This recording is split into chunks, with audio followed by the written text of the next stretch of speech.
You're adjusting the action on your guitar and you realize you've bottomed out your bridge, but your action isn't quite low enough. Probably out of luck, right? Not necessarily. If you have a bolt-on neck, you can probably adjust the neck angle, and I'm going to show you how to do it.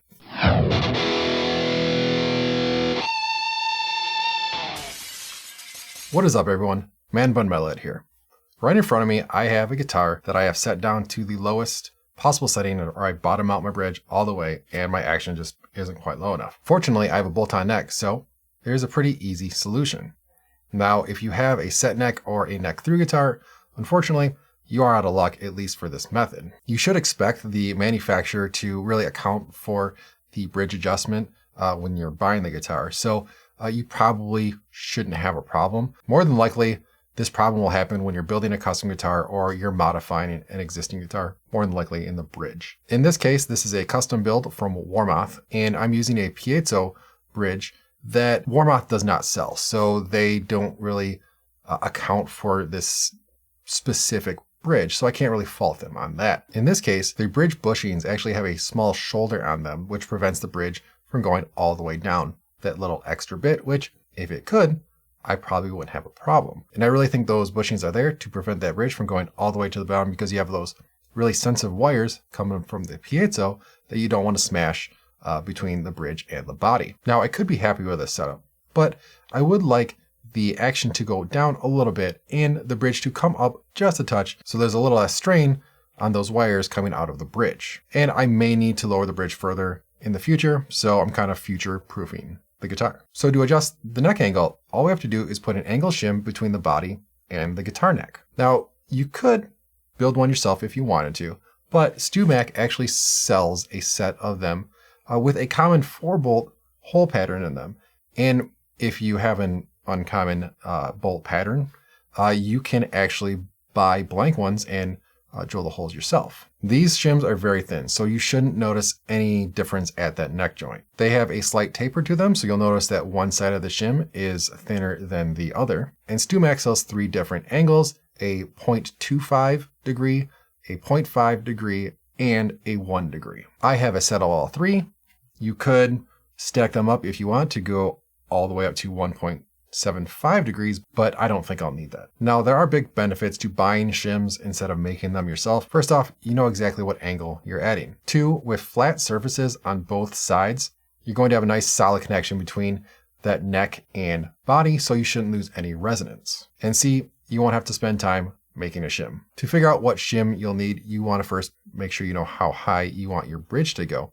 And then we can just do some simple trigonometry. The 0.25 degree is going to give you about 0.110 or 110 thousandths of an inch in bridge height. The 0.5 will give you about 220 thousandths of an inch, and the 1 inch will give you about 0.44, 440 thousandths of an inch. If you want to calculate that back to where the action is at the 12th fret, you just divide that in half. I really just need a few thousandths at the 12th fret, so I'm just going to use the 0.25 degree shim. Inserting the shim is actually pretty easy.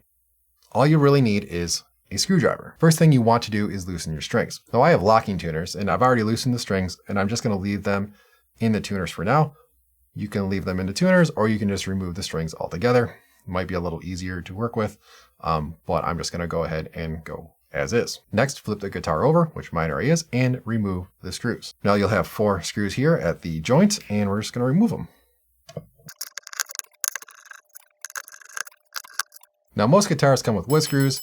I actually installed threaded inserts on my neck, so I have machine screws. They're really a lot easier to insert and remove if you're doing a lot of maintenance on your guitar. If you want to learn how to do that yourself, I do have a video on that, so check that out. Now, when you remove the screws from the guitar, make sure you know which screws went where. I actually put mine here in a orderly fashion, so this screw goes here, this screw goes here, this screw goes here, this screw goes here. The reason being is some are going to be shorter than others, and you don't want to put the wrong screw in the wrong hole and have it poke through your fretboard when you assemble the guitar.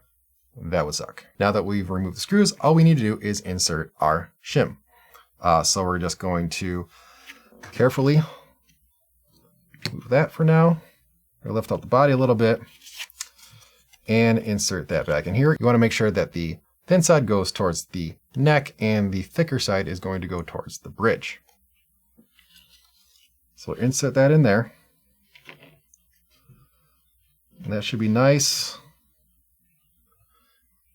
and snug, and you can kind of see it right in there. It's almost really non-existent, and that's pretty much that. And then we're just going to put our gasket and plate back on here. Insert our screws. And don't force the screws. If they're not going through, then you probably haven't hit the holes in the shim. But we're good there, and we're just going to tighten it back up. Good thing to do is when inserting the screws, don't tighten them all the way. Just get them all started first, and then you can start tightening them or torquing them down. I like to go from corner to corner. You can see how easy these screws are to screw in. Way easier than wood screws. So we have them all seated and screwed in. So we're just gonna give them a good little tight in there. Nice and snug. Don't over torque them. So once that's done, all you gotta do is install your strings.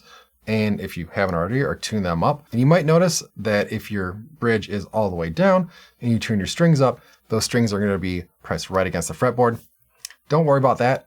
Not a big deal. That's actually kind of what you want. So you want to raise the bridge and set your action. And of course, I have a video all on that, so make sure you check that out. Well, that's all there is to adjusting the neck angle on a bolt-on neck. Hopefully this video helped you out. If it did, please give me a like down there below. Really helps me out a lot. And if you want to hear more about what I'm working on, like gear reviews, tips, tricks, techniques, that kind of stuff, feel free to subscribe and hit that bell icon so you're notified whenever I have a new video come out. But hey, until next time, rock on.